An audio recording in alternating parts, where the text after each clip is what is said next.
नमस्कार, चंडीगढ़ से आपका स्वागत है। मैं हूं शैली तनेजा। आइए सबसे पहले नजर डालते हैं कुछ अहम खबरों पर। प्रधानमंत्री ने 4 दिवसीय विश्व डेयरी सम्मेलन को आज किया उद्घाटन। प्रधानमंत्री के अनुसार देश में दूध का उत्पादन बढ़कर पहुंचा 210 मिलियन टन तक।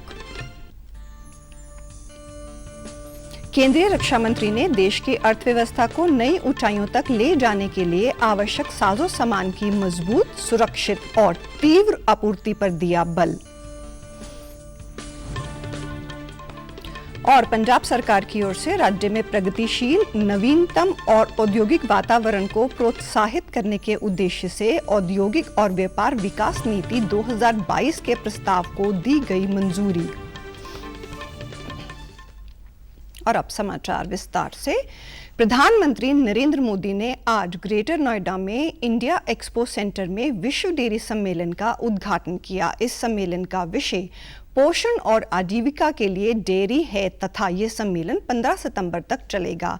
प्रधानमंत्री ने इस अवसर पर अपने संबोधन में कहा कि भारत में पशुओं के यूनिवर्सल वैक्सीनेशन पर बल दिया जा रहा है, देसी तथा हाइब्रिड नस्लों पर ध्यान दिया जा रहा है। उन्होंने कहा कि भारत के डेयरी सेक्टर की फसलीकरण धार महिलाएं हैं।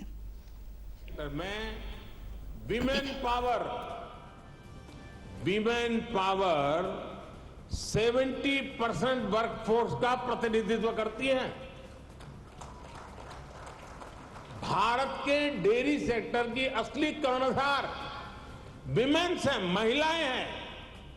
इतना ही नहीं, भारत के डेयरी कोऑपरेटिव्स में भी 1/3 से ज्यादा सदस्य महिलाएं ही हैं। आप अंदाजा लगा सकते हैं, भारत में जो डेयरी सेक्टर 8.5 लाख करोड़ रुपए का है। प्रधानमंत्री ने कहा कि भारत डेयरी पशुओं का सबसे बड़ा डेटाबेस तैयार कर रहा है। भारत में डेयरी सेक्टर की असली ताकत छोटे किसान हैं।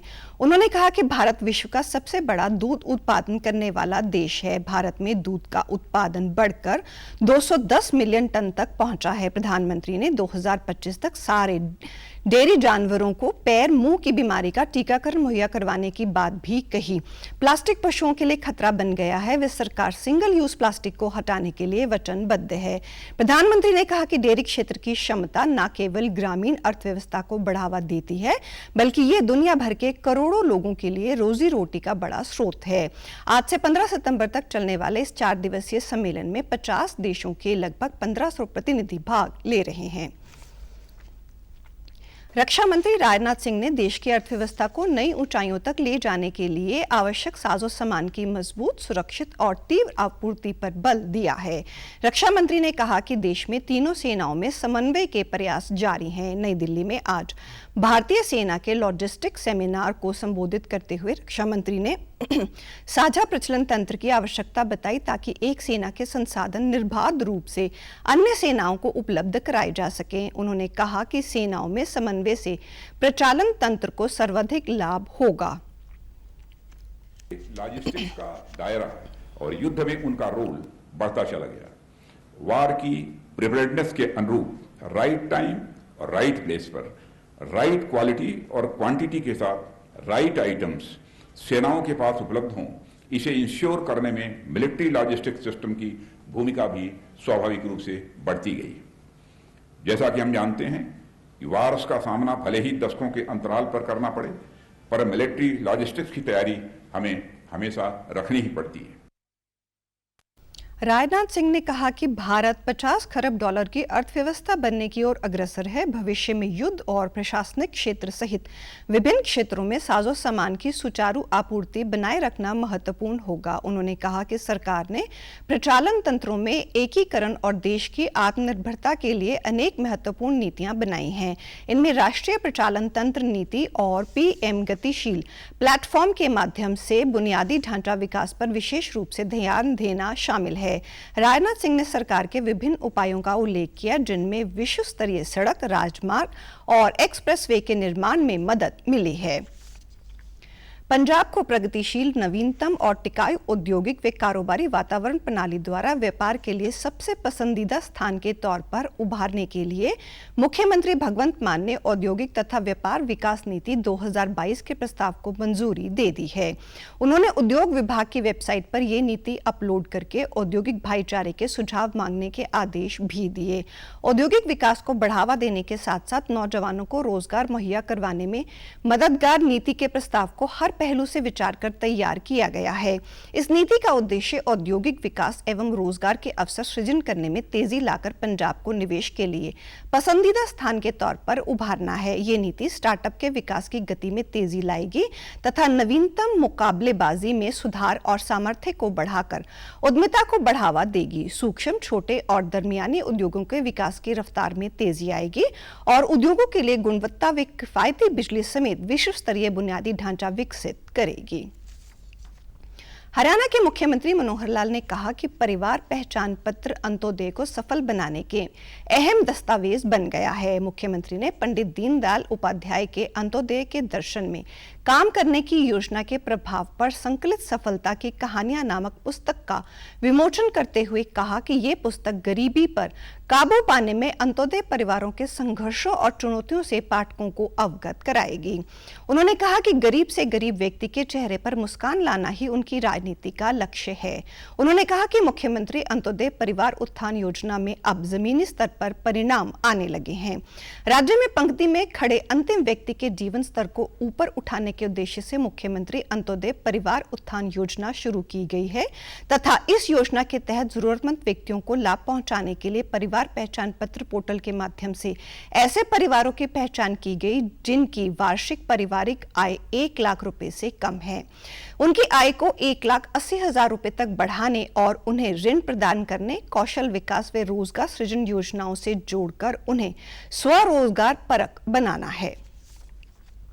पंजाब के कृषि और किसान कल्याण मंत्री कुलदीप सिंह धालीवाल ने कहा है कि पंजाब में पराली जलाने पर रोक लगाना राज्य सरकार की प्राथमिकता है तथा राज्य सरकार धान की कटाई के आगामी सीजन के दौरान पराली को जलाने से रोकने के लिए हर संभव कदम उठाएगी। कैबिनेट मंत्री ने कहा कि कृषि विभाग की ओर से पराली के प्रबंधन के लिए इस सीजन में 56,000 मशीनें बांटी जाएंगी, जिससे मशीनों की कुल संख्या 1,46,422 हो जाएगी। उन्होंने बताया कि पहले ही 2018 से 2022 तक किसानों को विभाग की ओर से 90,422 मशीनें बांटी जा चुकी हैं। उन्होंने मशीनों के वितरण के बारे में इस साल के प्रोग्राम में नई पहल का जिक्र करते हुए बताया कि अब छोटे किसानों को भी super seeder, happy seeder, zero drill जैसी मशीनें मिलेंगी, क्योंकि ऐसी 500 मशीनें राज्य के 154 ब्लॉकों में भेजी जाएंगी। उन्होंने बताया कि आगामी 15 सितंबर से कृषि विभाग का हर एक अधिकारी तथा कर्मचारी फील्ड में रहेगा ताकि वे घर घर जाकर किसानों को पराली ना जलाने के बारे में जागरूक करेंगे। पंजाब सरकार की ओर से सोहियां बीड़ को सर्वश्रेष्ठ इको टूरिज्म केंद्र के रूप में विकसित किया जाएगा।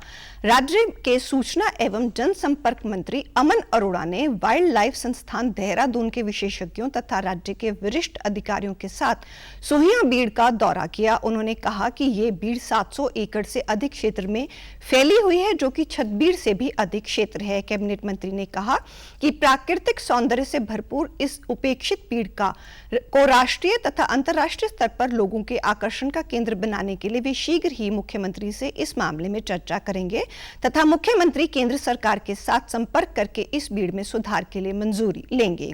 कैबिनेट मंत्री की ओर से निकट भविष्य में इस बीड़ में काले हिरन की लुप्त हो रही प्रजाति को बचाने से संबंधित चर्चा भी की। उन्होंने कहा कि वाइल्ड लाइफ तथा वन विशेषज्ञों की राय के अनुसार सोहियां बीड़ में ऐसे पेड़ भी लगाए जाएंगे जो जीव जंतुओं के लिए आवास बन सके, वे क्षेत्र की सुंदरता में और भी इजाफा हो सके।